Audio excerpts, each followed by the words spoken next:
Light the candles. Troup, Smooch, and the Dawgs Show. Another new episode is coming up tonight.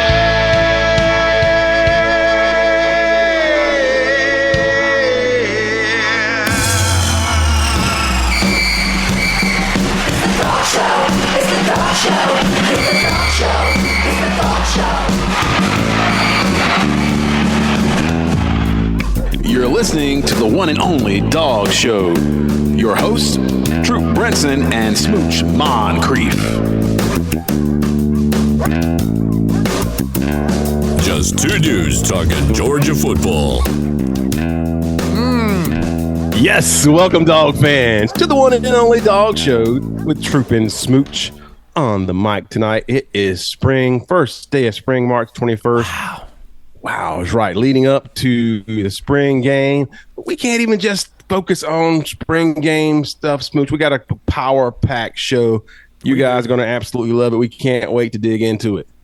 Absolutely, bro. You know, the weather is perfect. It feels great. The idea that spring football, you know, I probably only had in my playing career, 3 years of spring football practice, but I still get that feeling this time of year. There's that smell that's in the air. It's perfect. And we should probably say right off the bat that we promised Coach Hayes tonight. His internet is down, so he will not be with us. It'll just be Troup and I tonight. But you know, Troup, you have no idea when you have sudden, unforeseen things like this, the type of unexpected surprises that can emerge. We have breaking news. Wow. Breaking news. Oh, man, the typewriters are going. Yes. The newsroom at Dawg Show studio rolling right now. We got breaking news as that probably the most recognizable voice, face, personality in Alabama football. Alabama! Not Tom Hanks, not Forrest Gump. Roll Tide Willie. There's news about Roll Tide Willie. I think Alabama sucks. Come on now, Willie. Smooch. Yes. Him saying, we've been hearing that for a while. Dawg Show has played Roll Tide Willie saying Alabama sucks. We just thought it was, just a rough spot. Just a tough. Yes. And I don't know so much now as new news has come out just in the last couple of days, just yesterday actually.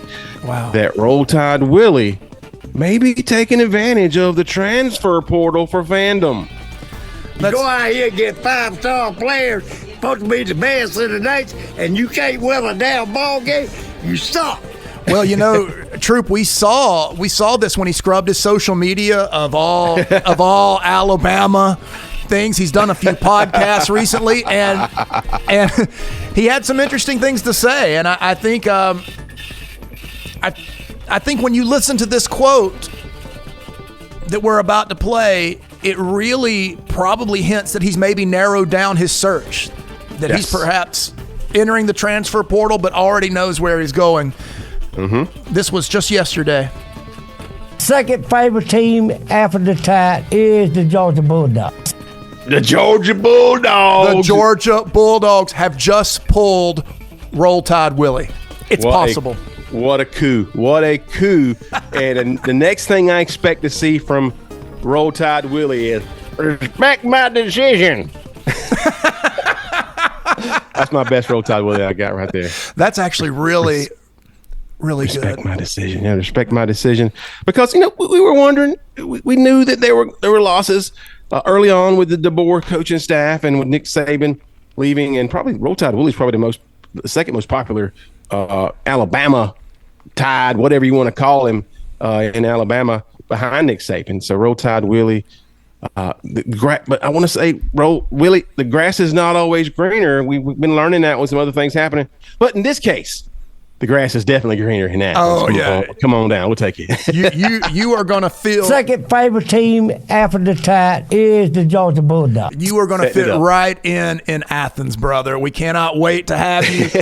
Get you there. We'll get you a little place on Lumpkin. You're going to be just fine, man. You're going to be just fine. Yeah, he's setting it up. We know Willie listens to the Dog Show, and he's asked a couple times about maybe coming on the show and having a little cameo and talking. We've had him on there, some of his snippets, but I think this is just his way of letting us know that I'm available. I'm ready to get out there. I want your people to talk to my people, and let's make it happen. We know that Alabama is a sinking ship. You might as well jump off now, Willie, and you can might as well jump on off now. Everybody sees it, I agree. It's the fun thing about all of that. Give me a Tom Hanks one more time. Give me that Tom Hanks. What? Alabama. The fun thing about this is I'm going to say it on the podcast because it's still not going to stop the people that overreact. We're going to put this up on our socials, and it's going to be fun and a fun joke, just like we did with Kalen DeBoer and the profanity. Right? There are going to be Alabama fans. Really intelligent ones. They're going to be livid saying that this is fake news, that we're just making this up. There's no way that Roll Tide Willie is leaving. We've got the proof right here. I don't know what more you need.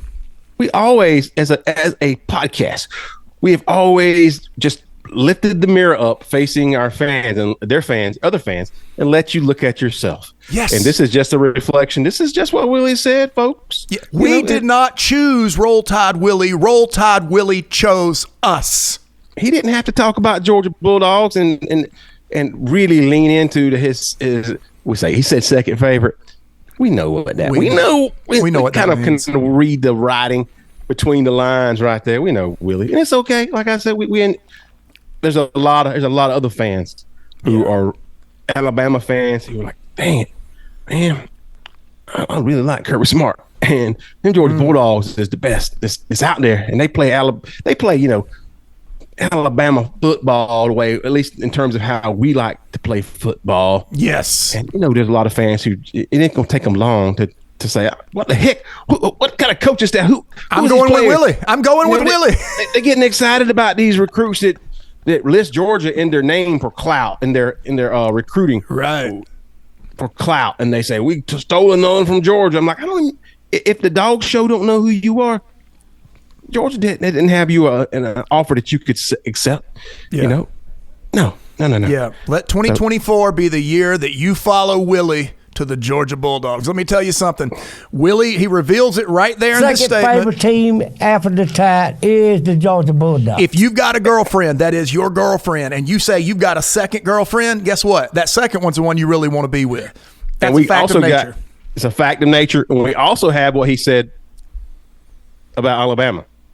Yes, we have that right here. Because Alabama what? I think Alabama sucks. Come on now, Willie. Go out here and get 5-star players, supposed to be the best in the nation, and you can't win a damn ball game. You suck. I know people in Alabama struggle with math, but I can add 2 + 2 just fine. So yeah, we know where it's going. It's not just going to be Roll Tide Willie. This is just the start of the floodgates, right? As the people on that line, that the Chattahoochee River, come on over across the Georgia Bulldogs. We'll take you. They call it the bandwagon. We don't call it that. We don't. Not at all. Not at all. Come on over and join the Georgia because championships is fun. You can reminisce about past championships. That's okay. Yeah. They only do that when you don't really have an opportunity to win in the coming years. Yeah. And Kirby Smart, the decade at least. You know what's happening. Read it up. Roll Tide Willie knows, and he's probably not the smartest of the Alabama fans, but he's smart enough to know when it's time to jump ship. Come on out, Georgia Bulldog. Let's go. It's obvious he's the heartbeat of the Tide, and the heartbeat has chosen Georgia. That much we know. So we did hear some other stuff. That was the breaking news, and it's good stuff, man. I mean, I love Roll Tide Willie. Yes, that's a great pickup. So it's a good pickup, man. He'll definitely be second string on the Dawgs Show. Oh, yeah. He's in the 2 deep right now. We are 2 deep right now. Yes, we are. Man, we find ourselves hilarious. I hope you guys are having fun. Wait, hold on. We are too deep right now. So good. So good. Oh, yes. And there was some other news that happened in Alabama that's still a little bit crazy. It's Kalen Proctor. He was the left tackle, right, for Alabama last year, started as a freshman. He also doubled as a turnstile. Yes. At the movie theater. He just let people come on through. Come on in, get to the quarterback, chase him out. Not a good season. And he decided he'd go where he thought that maybe the coaching was better at this point, Iowa. And he was going to go to Iowa to play football, left after his freshman season. That was some big news. But, man, things have turned around in the past couple of days. I don't know if it's good news or bad news for Alabama, to be honest with you. But the way he did it is actually huge news because he went, took that NIL money. 6 figures. Did not play in practice in a single spring practice. Disgusting. Went to spring break with his ex-Alabama friends. Got Iowa apparently on some kind of tampering charge. Just like they're going to have a penalty for that. And then just jumped on back to Alabama. If you can do that, I mean, that says there's so much involved in that in terms of leaving the SEC, because you can't transfer at some point to one SEC team to another. You can transfer to Iowa and then come to Georgia or whatever. There's he just and take the money and run too. Yeah, a lot of stuff going on. I think the main thing is that I don't know if Alabama fans are that happy that he's coming back. Yeah, there's so much there. First of all, one of the most humorous things I found is I went and looked back at when he left, the comments that were made. They were like, exactly like you said. Well, it stinks that he's leaving, but he's from Iowa. And they said that exact phrase. He's a turnstile on the offensive line. And so today when he comes back, I read an Alabama Twitter that's like, the best returning offensive lineman in the country chooses Alabama. well, what happened? And but that's part of it. The other thing is, Troup, you and I took so much heat for rightly calling out the fact that Saban was no longer recruiting high-character players to the University of Alabama. We saw it. It was observable. It was palpable. You could measure it, and you could see it in close games, the dip in performance because of the lack of character. And if there's anything, this is I mean, listen to the athletic director of Iowa. He flat out says that Kalen Proctor suckered them, played them for fools, came in and took most of their limited NIL money and just left. This is the athletic director at Iowa saying this. It is a low character move made by a player that's thinking himself first. And I'm telling you, Alabama, you don't want that player on your team. I don't care how big he is. You don't want that player on your team. The fact that you do proves every point the dog show has made over the last year. Yes, you called it out, Smooch, over and over again that they were still getting the players that were rated very highly to come to Alabama, but they were sacrificing those players. They weren't selective enough in the character aspect of that. Yeah. You called it out, and then we saw it on the field. You called it out, and then Nick Saban was the next to really say, "Yeah, right." He didn't say we got low character players, but he really did. He did. I mean, you don't have to read too deep to understand that's what he was saying. We've got a different quality of a player here. The character was one of the things that I just didn't sit right with him, and this at this day and time, he didn't really like the vibe of his football team, and I don't know if he knew what to do to change it. Plus, at his age, why would he just embark on that kind of a mission to change everything? And he just decided to step away, and it's probably the best decision, regardless. But we saw that. You called it out, and man, the proof is we've always said, folks, the proof is in the pudding. That the results will show you. And if you got 1 and 2 and ranked 3 classes every year since, like, I think they've been in the top 3 every year except for 1 year, and that was like 2011 or something like that. Right. And the talent, it's not a talent issue. No. It was what we were seeing was to do with coaching and character.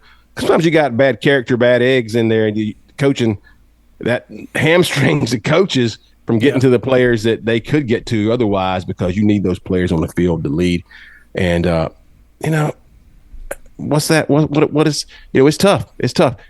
Georgia has a different caliber. I mean, we're Georgia fans, and we're always going to think our guys are built a little differently. They're not. They're from the same place, really. They're a lot of them are raised the same way, but you have to be very selective. I always talk about this in my coaching career in baseball and stuff. Evaluation is so key. Development is right there as well, but evaluation and development is so key, and you have to let some guys slide.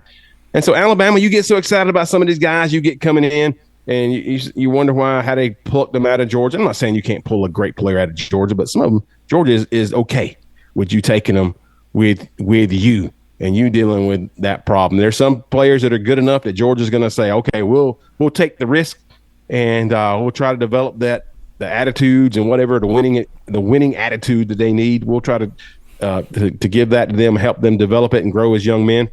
But if they don't, we'll send them on to Florida or Auburn. Florida, going to Florida. That's right. Yeah, because was it Logue or who was it that said what do you do if you want to come to Georgia? Who said But that? if you want to win, come to the University of Georgia. Bam. Yes, bam, right there. Yeah, if you want to win, come to Georgia and do it like nobody else. I think about, when I hear this every time, I think about Kirby's excitement over getting Jordan Davis when no one else knew who he was, right? He's a 3-star. Kirby is excited. Kirby threw the kitchen sink at getting Jordan Davis in. He stayed in contact because he saw not only his athletic ability, but he saw the character. And Kirby directly attaches character to a higher ceiling. Like, the guy that's going to put in the more work is going to have the higher ceiling. That's how Kirby sees it. And with that, you're going to see it this year. There's another former 3-star player that's going to be a starter for the Dogs this year at the center position on the offensive line that apparently is one of the freakiest athletes at over 300 pounds the Dogs have ever had. And he was a guy that was overlooked. Kirby saw the character and brought in something. I can remember listening to other podcasts much bigger than ours say, this guy's an unknown commodity. They're taking a flyer at him when they brought in Jared Wilson. And now he's set up, but it's because Kirby's way of evaluating players is far superior to even the GOAT, Nick Saban, at this point in their careers.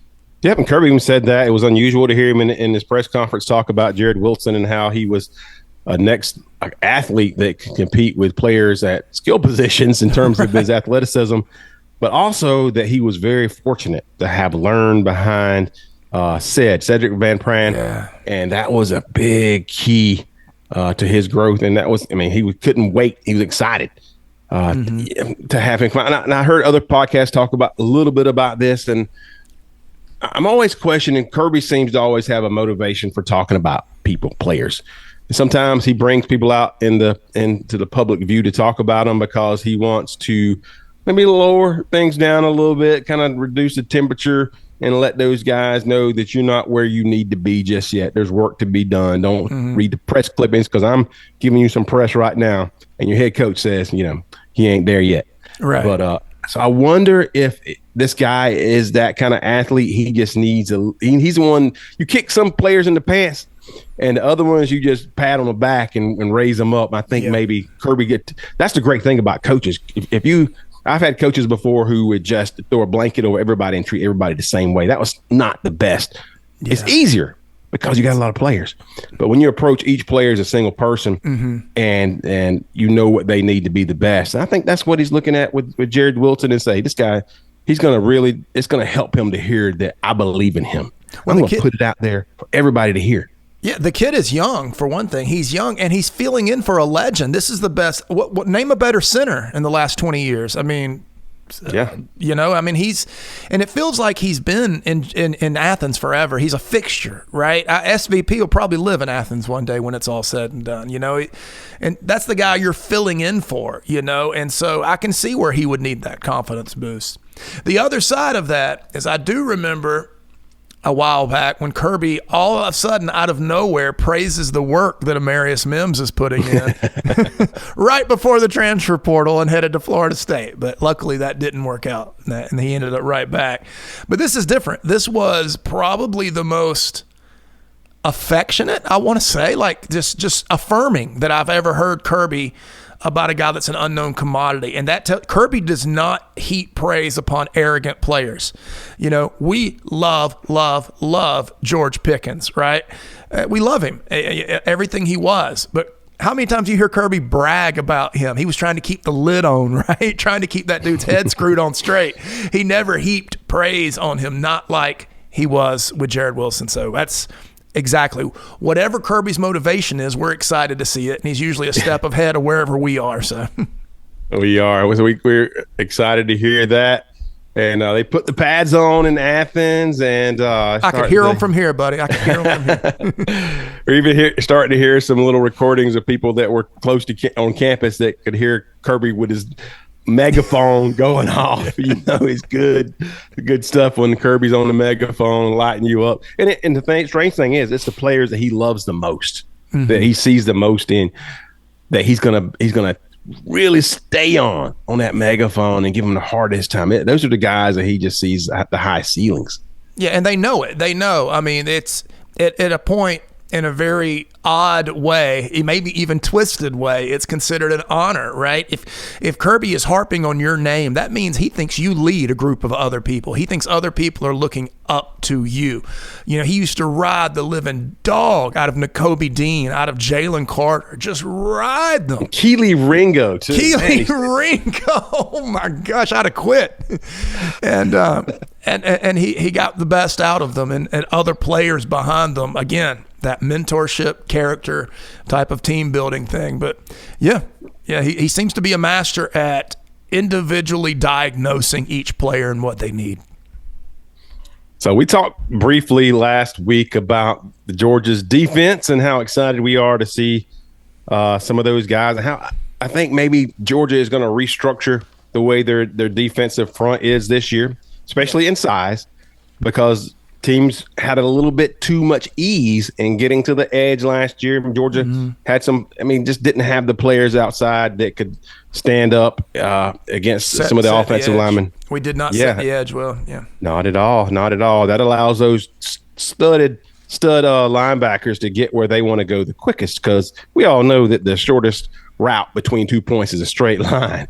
And if they got to loop and run around people, and sometimes that's okay, but on the edge, it's not. You got to get there quickly to turn those running backs, because once they head upfield, man, they're getting 3 or 4 yards at the minimum. Right. And so we think Georgia's kind of restructuring that, moving some bigger guys on the outside. We named some of those bigger guys last week. Just some guys that are 270 plus, right? None of those, you know. And I saw, so as a quick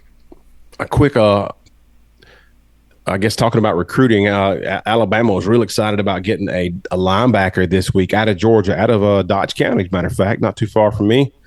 And he was a linebacker. He was to do everything. I mean, a great athlete, but he was 200 pounds. Yeah, he was 6 foot, 200 pounds. And I was like, that's, you know, I mean, I guess you could play in some of the middle blind. You got to add some weight to you, but Georgia had some issues with finding the guys last year who were the right size and the right space. They had athleticism, but they just couldn't get to the spots they needed to. Right. And we mentioned it as well that Georgia didn't miss that. You know, Kirby Smart and his coaching staff didn't miss that. So you can expect to see that not be an issue this year. Yeah. And the Trayvon Walker build is what he's setting the outside with this year is that player, 270. Yeah. Yeah. And you got those young guys that last year were special, but just a little bit too green, and maybe needed another year in the weight room to be able to provide some real production. Won't be the case this year. So we're so excited again to see defense. I mentioned it that I don't think Georgia's just going to take one step forward. I think they take 2 steps forward on the defense, and especially with that defensive front. And you still got Nazir Stackhouse, and who does the dirty work, and that's going to allow Warren Brinson and Kristen Miller. And then you got TID on the edge as well. You got some of those guys who are going to be able to penetrate and cause some trouble. And they already know exactly what they need to do. The learning curve is very short for those fellas. And you got those very young players who can also get in there for a play or two on a series and make some big plays. We can't wait for that.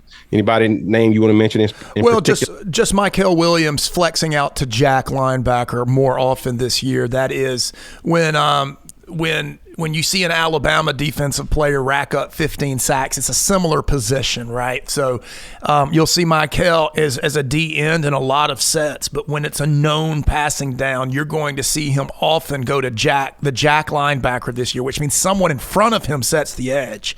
And he rushes from a standing position using his 270 pounds and athleticism on a guy that has to block him in open space. And that is the matchup. You saw it against Florida State. Go watch Michael Williams against Florida State, and you'll see what the Dogs have in mind for this next season. So I got a question for you, Smooch. Do you think that decision is more for Michael Williams' benefit going forward and his draft status the next year, or is it for the benefit of that Georgia defense? First and foremost, how do you see that? First of all, that's an amazing question, and it's got to be the question that Kirby himself is asking. I think if you look at the best defense Georgia had, what was their sack leader had 6, something like that. It was not a lot of sacks, right? Best defense maybe ever.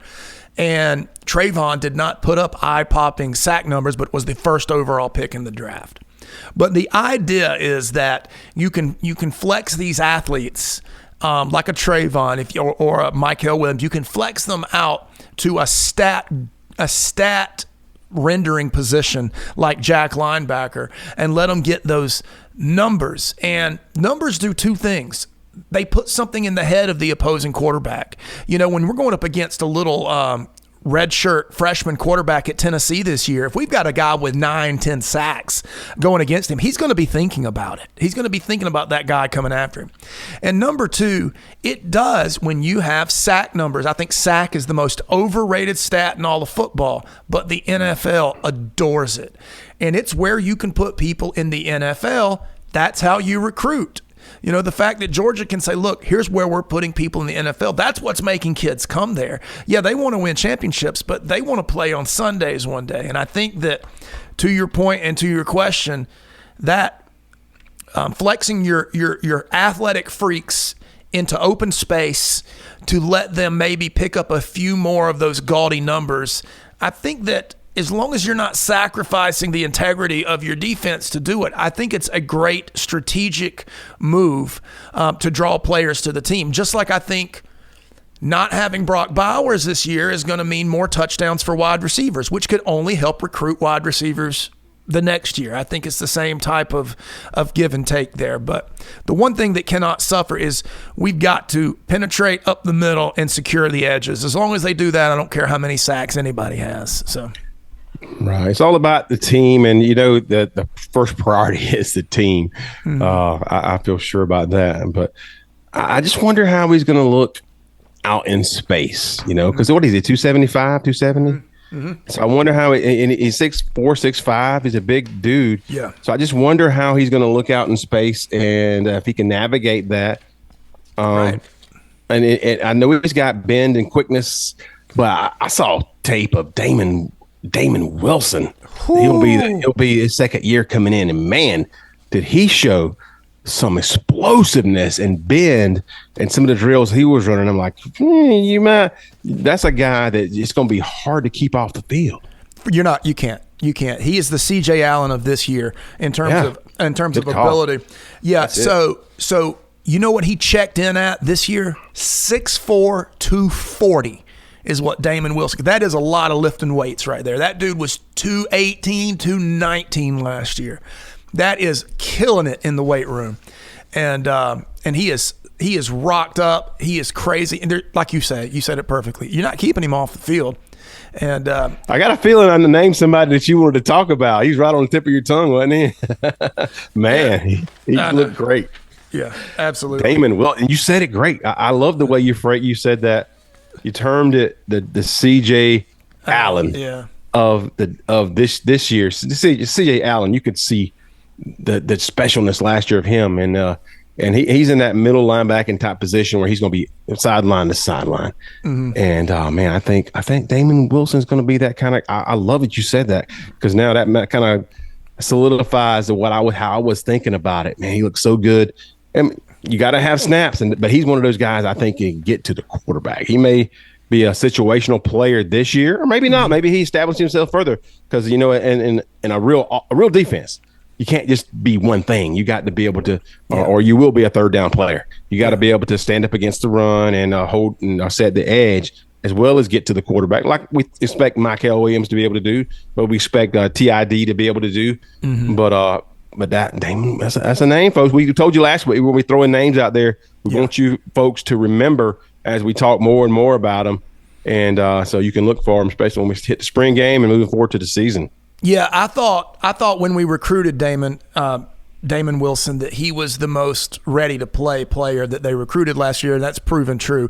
I mean, another high ceiling guy is Samuel Mpemba, but I think he will be exactly what you just described, a situational player. I mean, can you imagine you've got let's say Chaz Chambliss and switching out with Michael Williams at the jack, right? All game long, and you've got a tackle that's been dealing with both of those guys, and then you bring in Samuel Mpemba with fresh legs in the third quarter. Fresh legs, explosive. Right. He doesn't have to be that darn good at that point. The athleticism will just overwhelm. And so I loved, if you watch the Florida State game again, you could see them wear them down with the thumpers, and then they put the freaks on the field in the third quarter, and they just ran past them. Yeah. Freaks come out at night. That's right.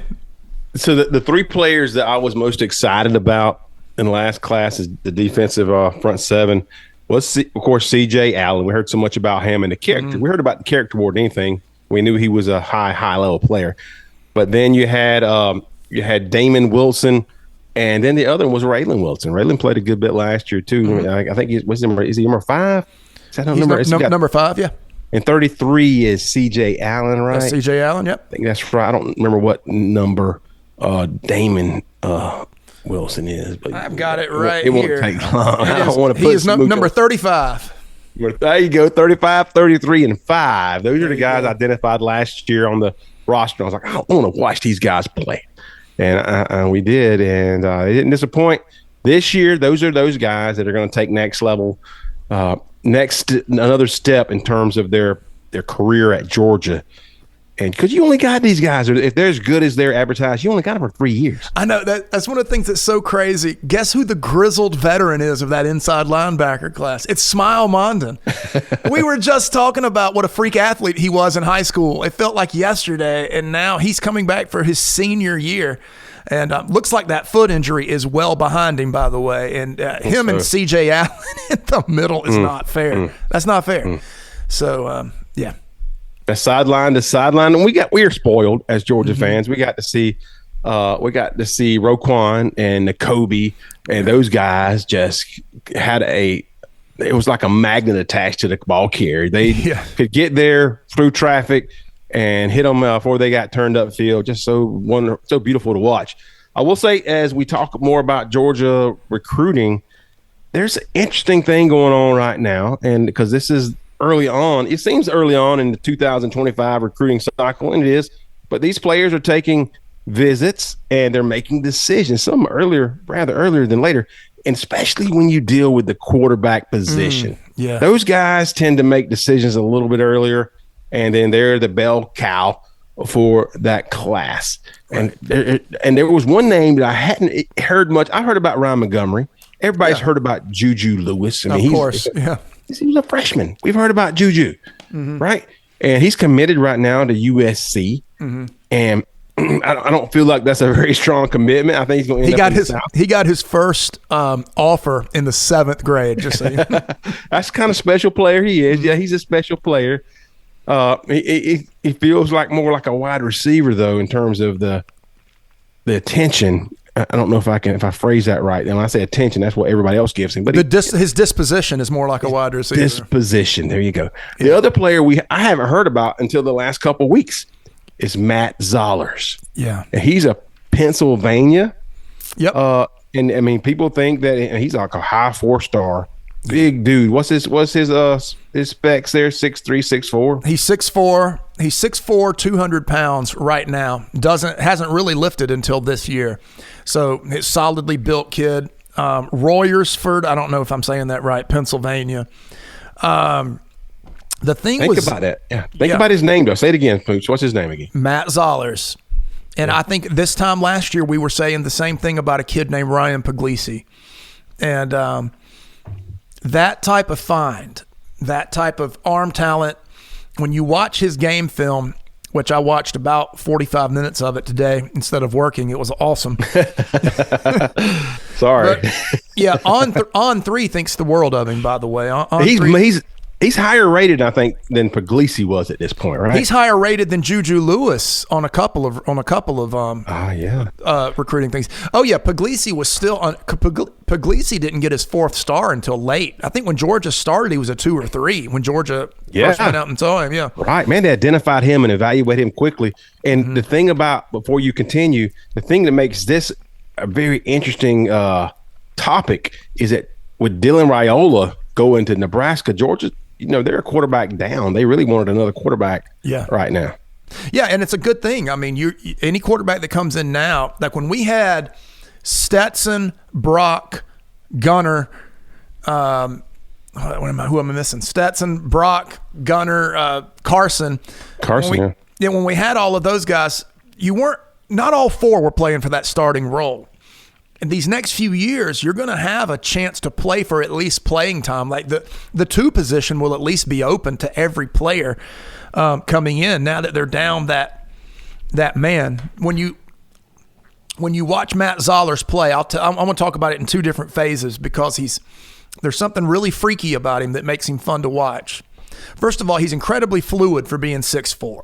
Doesn't look like he's not lumbering like a 6'4" guy usually is, but his release looks just like Drew Bledsoe's. He's tall. It's a tall, high release. The ball explodes out of his hand, and he loves throwing the deep ball. He'll throw it all game long. Huge, 50 and 60 yard passes. It looks very fundamentally sound. Like I said, everything about him looks right. But bro, when he pulls the ball down and runs, it is shocking. He's fast. He's not quick for a white dude. He's not quick for a big guy. He's fast. He's straight up fast. He's got quick feet, and he can pull the ball down and just be gone. There's several 60, 70-yard runs from the quarterback position for the kid. So he's kind of exploding up people's boards right now. I think one of the services, I don't want to misspeak and say the wrong one, but in the last month, he's moved up 7 spots among the quarterbacks on one of the big 4 recruiting services. So he's known as a Patrick Mahomes type of improviser. That was the thing I kept seeing on other people's scouting reports. So that's kind of Zollers. Well, here's the lowdown here. Here's what these quarterbacks, 2025 quarterbacks, obviously they already disregarded Carson Beck because he's going to be gone. He's not. Because when you're a high-level quarterback, you're going to look at that quarterback room. You look at first of all, you got to have a coach staff and a team that you feel like can develop you in fits. And Georgia's that for everybody, right? Mm-hmm. So these quarterbacks are looking at and they say, okay, well, you got Gunnar Stockton, and he's not proven anything yet.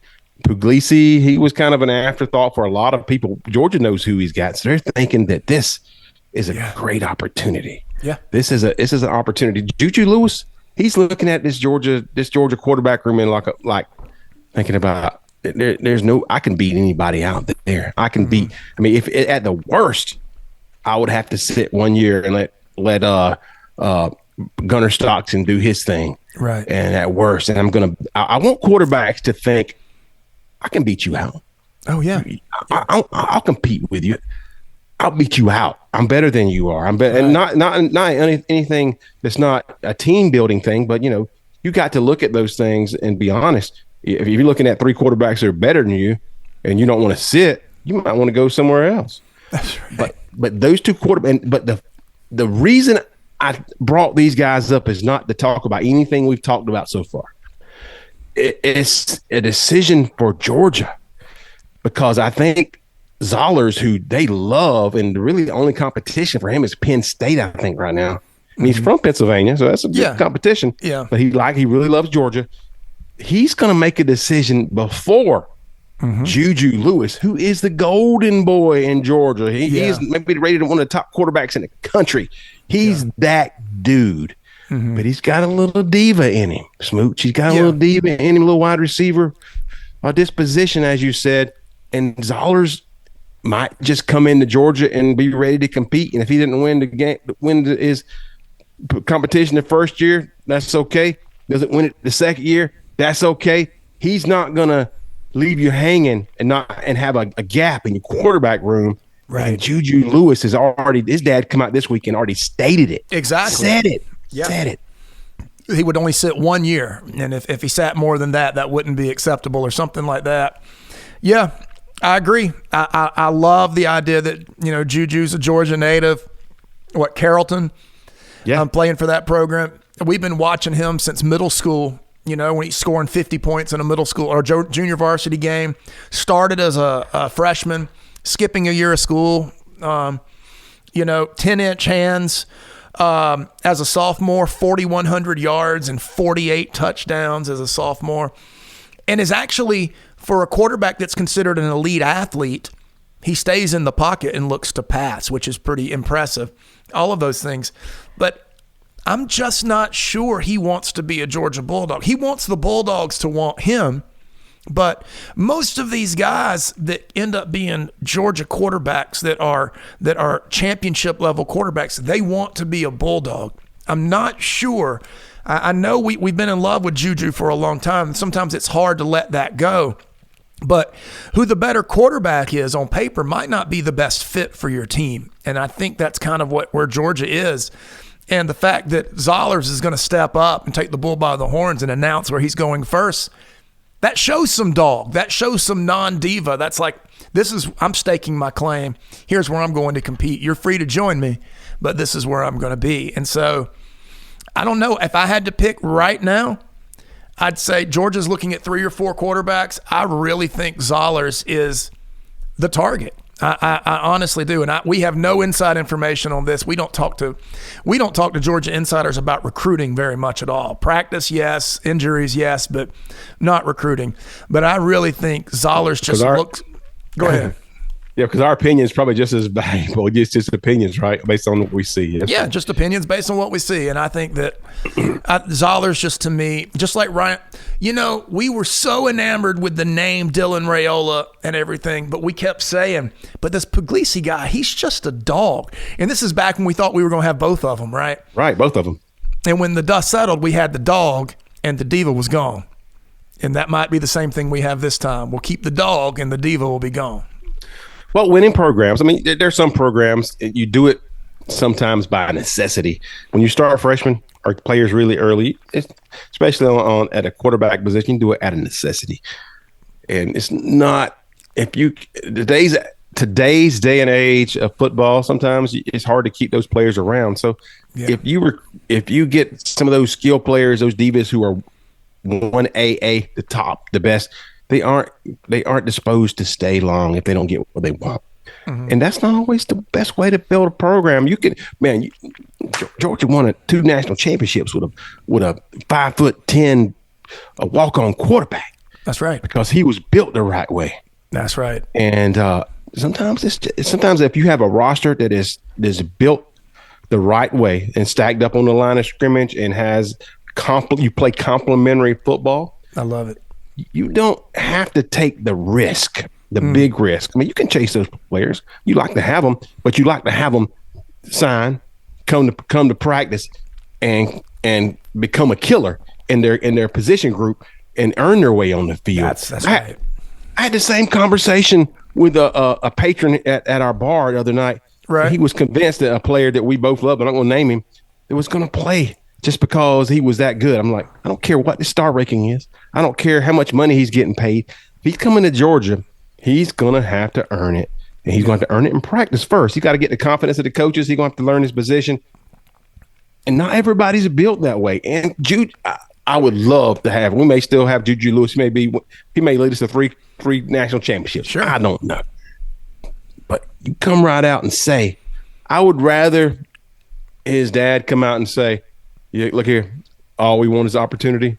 Georgia's a great program. So-and-so's a great program. We want an opportunity to come in there and prove ourselves, and we feel confident that once on the field, we will compete and we will, do what we need to do to develop and get better. And we'll at the end, we'll get an opportunity to play on the field and between the hedges and be. Now he wasn't talking about Georgia, but just in general. Yeah, that's all you want. That's all you got to say, because that's the truth, whether you think it's the truth or not. That's right. If you don't have to think, Dad, that's the truth. That's the truth wherever you go. That is a great point. And think of the environment he's coming into, Troup. So Carson Beck in the draft next year is going to be a top 5 overall selection by most people's measure, at least the top 10 first-round quarterback. He could be a top 3, depending on how this season goes, okay? Carson Beck sat back and waited his time. That's the culture at Georgia right now, right? He waited and waited and waited. What is he? He's in his 5th year, right? This is, if you count the COVID year, this is 5th year at UGA, or 5th season, his senior year. But he waited in line, and now he's reaping the benefits. That type of coming in and saying, by the way, I consider myself better than Carson Beck because I'm not going to wait like he did or like Gunner did. That's exactly what he said. I'm not going to wait like Carson Beck did. Yeah. Not happening. And I agree. You're probably not. You're just going to do it somewhere else. That's fine. And, you can keep trying to figure out why Georgia doesn't get the high-profile, high-maintenance players, and then you can keep wondering why they keep winning the title every other year. So, yeah, Georgia won quite a few games, 29 in a row. Only lost 1 game last year by 3 small points. Mm-hmm. So you determine. I mean, I don't care if any other teams looks at it that way, because teams are competing for that one player that makes a difference. And we know, we've mentioned it before, the quarterback position can allow you to make up for a lot of weaknesses and flaws you have during the season for a lot of things. But then when you get down, because Georgia's, it's going to be a great season schedule, but they're already looking towards what's going to happen in the playoffs. And those are the games that matter. So you got to have that. You got to have the guys in the playoffs that won't blink. Not at all. Who would you rather be, USC or UGA? USC got the shiny, high-maintenance, flashy, brash-talking quarterback that won the Heisman, checks all the boxes, has the wide receiver attitude. They got him, and they were fun to watch on offense, and they won jack. They got nothing. Lost like 5 or 6 games last year. Yeah, they were barely above 500 this past season. And, what would you rather have? I think you trade those things sometimes when you throw everything in on this Caleb Williams and Bear Alexander and whatever they were building out there. We're not saying any of this again to say it's very interesting. I'm interested to see how it plays out. Yeah, because it just piques my curiosity with Georgia if Zollers wants to make a decision early. And even Juju Lewis's dad said if Georgia brings in a transfer quarterback in spring, that's going to make a difference. They're going to look at that and see if that's going to affect his opportunities down the road. I'm like, are you telling me you're not willing to compete against a transfer quarterback? Just look at the football landscape and tell me who's going to be. He can be a good, serviceable quarterback. Who's going to be on the level that you think is competition for your son? Again, I don't want to. I really don't. I feel bad about saying that's his opinion, and he's welcome to it. But in terms of Georgia, it's where I wanted to go from this. Is Georgia's got to maybe make it. They would rather have these guys on the same level in terms of when they're making decisions, the timeline. I think they're going to have to pull the trigger. I don't think they're going to pass on Zollers, and if it costs them Juju Lewis, that's the crux of this whole conversation, folks. Yeah. I don't think they're going to pass on Zollers if he wants to make a decision in a month, and Juju wants to make a decision early in summer, and that's what the timelines look like. Yeah, I don't think they're going to pass on Zollers, and it may cost them what is widely looked at as a Georgia quarterback who may be the best quarterback coming out of preps, out of high school this year, and they're going to be okay with that. Yeah, and because he's going to get right in line. I think he is, just based on what we know. We don't know that. He may end up being a diva too, but based on what we know right now, he's going to get right in line, and he's not going to say the wrong thing. He's going to get in there and work, and he's going to be like hopefully like Puglisi, saying all the right things and just ready to work. Yeah, that's the perfect point you just made. The Dogs are not going to they're not going to hold Zollers out in the cold to see what Juju does. That's not going to happen. That is absolutely not. That's how talented that kid, and they shouldn't. Watch his game film. I know he doesn't have the flash, and he doesn't have the cool name and the tons of social media following, but watch the game film. They shouldn't. If you can get a Zollers, you take a Zollers, period. It doesn't matter. The rest of it, we'll figure it out later.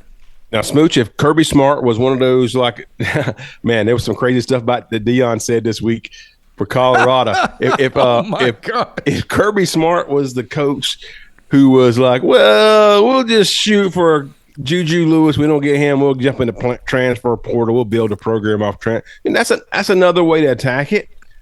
It hasn't proven yet to be the correct way. The correct way is we've seen, or not the correct way, but the most successful way is to build through the high school ranks and to get these guys in your system, get them integrated, get them in the culture, coach them up, and have them ready when it's time. But man, Deion Sanders, I didn't have this on our show notes. He said that he don't need to go recruiting. No, he don't need to be in Florida at IMG, and then this other school gets mad if he don't come see them. Get jealous. He don't want to make people jealous by not going. He don't want to make them jealous, and he don't want to be in somebody's house and they worried about the roaches running, and they really would just rather be in his house and not in their house. He ain't gonna do that. He's prime time, and people want to come see him and come to see his house. Why would he be at your house? Why would he be in Florida recruiting high schools? He even said it. We recruit the transfer portal. What a grand experiment! That's a grand experiment. And it worked out great last year. They had give him a couple more years if he's still there. But yeah, I'll give him a couple more. But I was thinking I would say if there was anybody that understood the transfer portal and how to make it work, it's Lane Kiffin. That's the only team I can think of that's successful that leans on the transfer portal. The rest of them, miserable failures. And it's because Lane Kiffin got a good quarterback out of the transfer portal. That makes a difference, right? Right. It was Caleb Williams, right? Caleb Williams goes to USC. Jackson Dart leaves USC and comes to Ole Miss. And that's the huge thing. Jackson Dart's a darn good player. But no, I think that first of all, I think that Deion is just hell bent on his son being a first round draft pick. Right, he's gonna set that up the way he wants. And that's what he's setting up. I think the rest of it is an afterthought, and it's only a matter of time for the players realize what the heck's going on. That's so good. It is fun to watch because we aren't necessarily Colorado fans. But it's fun to watch because it doesn't hurt Georgia whatsoever. We can sit I will back never miss a Colorado game. Let me just say that right now.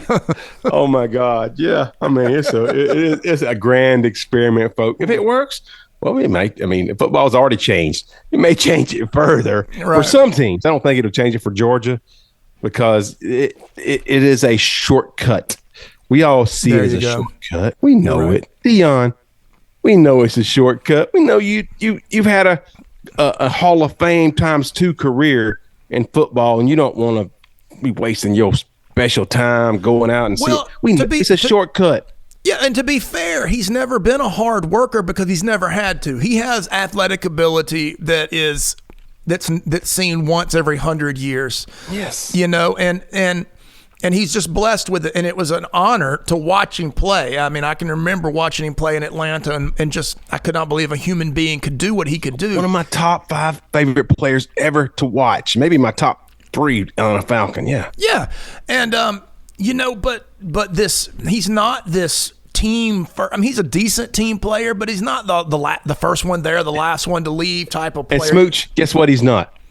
He's not a savant. As a coach, he's not. He hasn't figured shit out. No, not quite a savant yet. So, but he does speak slower now, so it makes him sound smarter. He speaks with a little more directness and he draws it out just a little longer, so he sounds like he knows. See, don't I sound smarter right now?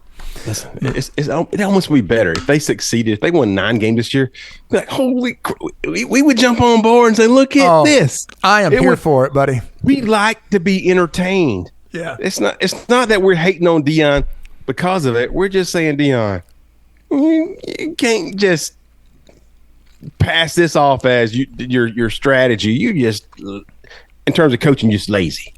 Yeah. But if you can be lazy and still win and go about it a different way, maybe you can reframe that as working smarter but not harder. I don't know. Yeah. That's why it's a grand experiment. I want to see how, because the transfer portal gives you options that didn't exist 5, 6, 7 years ago. We'll see. We know it's not gonna. You're not winning a championship with that because he's not building players that way. He's not. No, he's building a supporting cast for his son to go to the NFL. That's what he's building. And they're mostly skill players, and that's why Shador could be. I mean, dude, if he had an offensive line like Georgia, he'd be running wild. He might really be a top 5 quarterback. I mean, legitimately not built by Deion. Anyway, moving on. What else do we want to talk about? I know we had pulled up. Oh my goodness. So I will say we're about 30, 50 minutes into the show, Smooch? Hey, we can do whatever you want, man. So news came out this week that you guys should be over the moon because this season they set Georgia up to get knocked off their perch, and I think Georgia's going to be just fine. Their schedule is next level in terms of competition, but it's we love it. We love it. Absolutely. But it's all on the road. Alabama on the road, Texas on the road, Ole Miss on the road, Kentucky. It's got a good team on the road. Yeah. They decided they could have went different routes.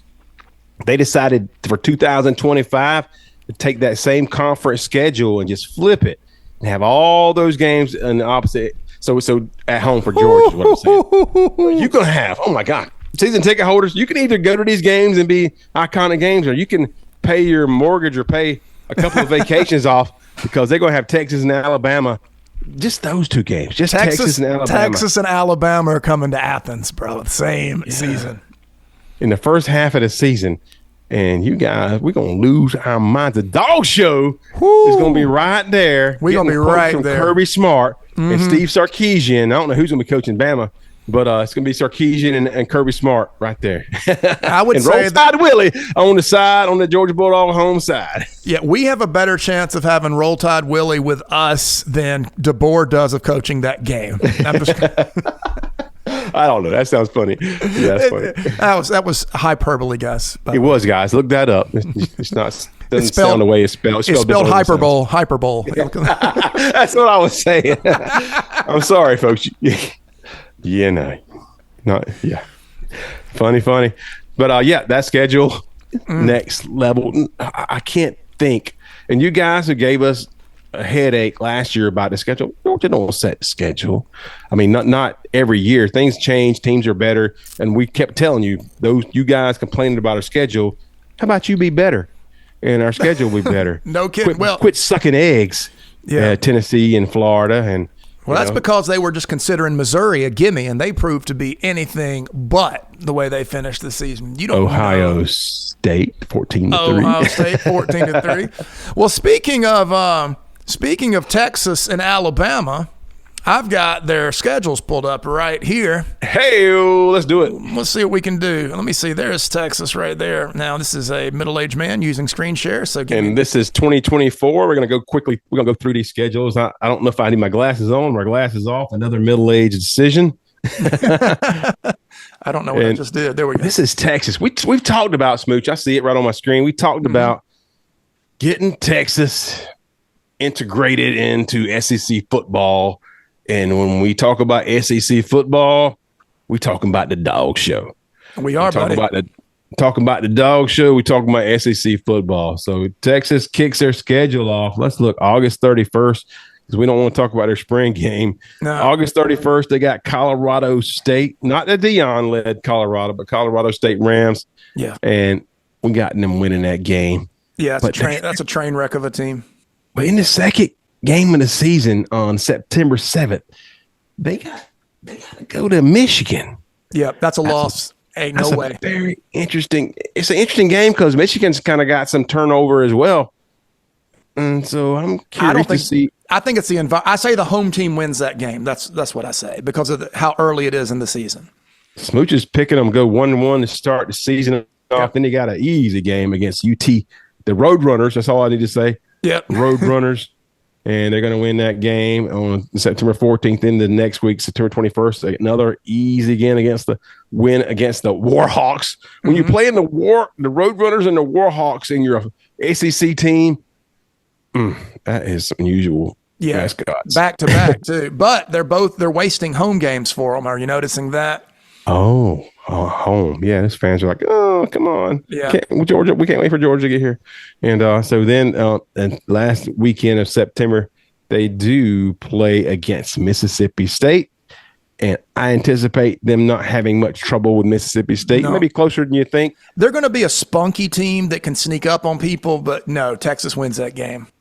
They got an off game before they play Oklahoma Sooners, and that's on what's that holiday, Smooch, in early October? We used President's Day. No, we used to always be playing football in Texas when Oklahoma and Texas played. It's President's Day. No, it's not. What is it? I don't know. Yeah, there was always a holiday there. I do remember that.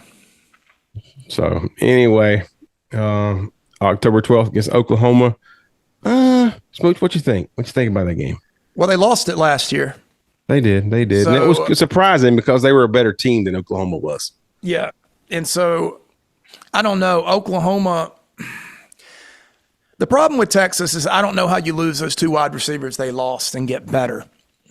Now the quarterback's going to grow and be naturally better. I'm going to say the game is a pick 'em, but then again, look where they're playing. Look who's they're playing next too. Right, and they got Georgia the very next week. So let's say they beat the Sooners. They beat the Sooners in overtime, and then they drag in the next week to face the Georgia Bulldogs. Is not where if they had to place Columbus Oklahoma, Day. It's Columbus Day. That's it. If they had to place Oklahoma and Georgia in this anywhere on their schedule, they wouldn't play them back to back, and they wouldn't have them playing against their rival, the Sooners, right before Georgia, because you can't overlook the Sooners. You lost to them last year, and it's an emotional game. It's like Auburn, Alabama is every year. And so I'm going to predict they do beat Oklahoma, but they get blasted by the Georgia Bulldogs that next week. I think I think it's loss number 2. And it is the loss that removes them from the conversation of the top. Well, they'll have one ranking, but one loss in the rankings, but they'll be beating the tar out of some of these weaker teams. And so they'll be in the conversation for top team in the country or top 5.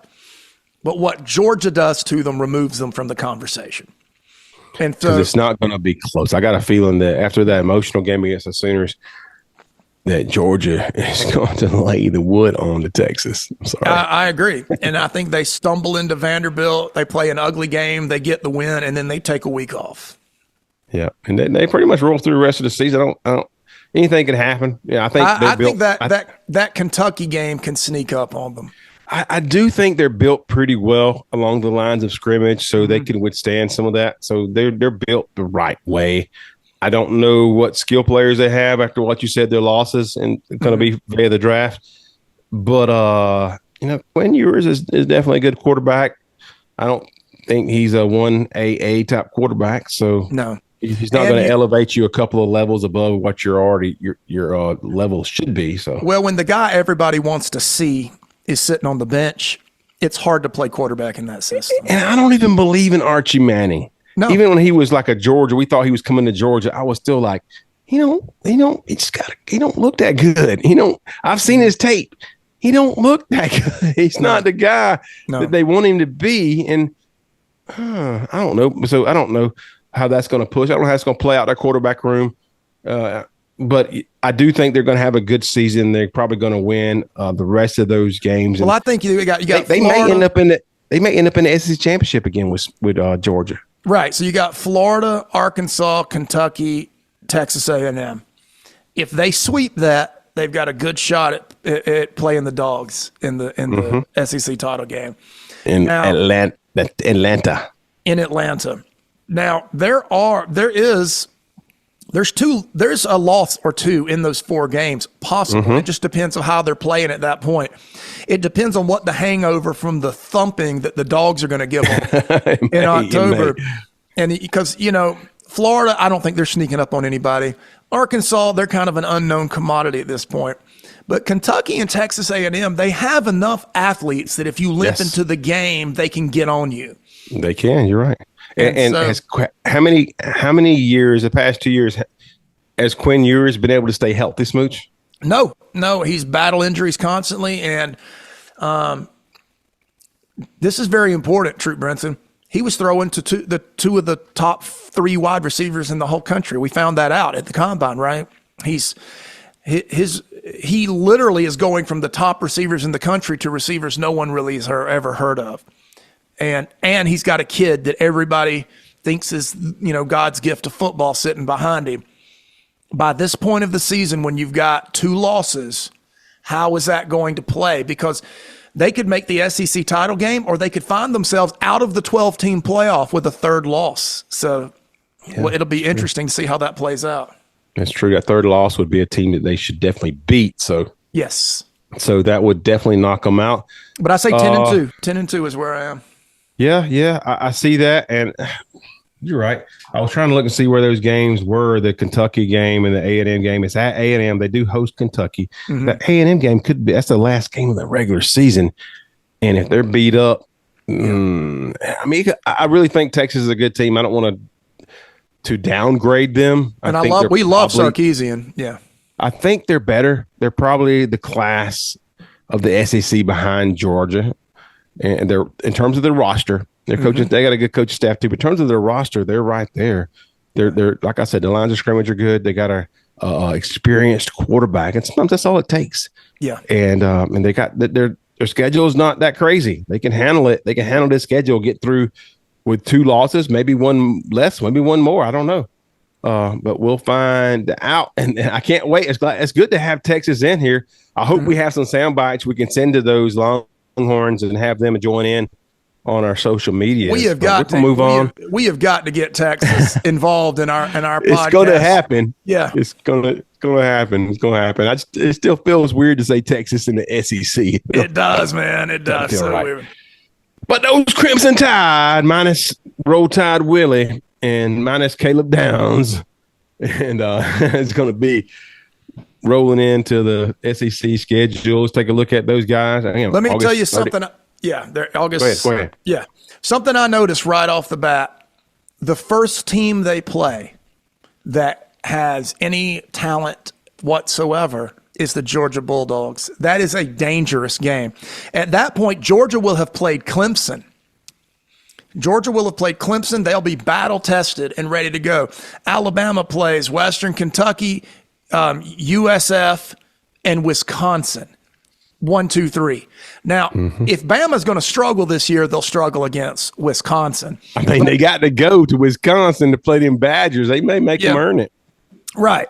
But they should be 3-0, and then a bye week, and then yes. And then the Dogs. And dude, did they set them up? Did they set them up right, Smooch, or not? Oh, it was this is set up so that both teams are undefeated going into Bryant-Denny. That was the whole plan. They didn't want to give them another SEC team or another stout team because they knew Alabama's vulnerable this year.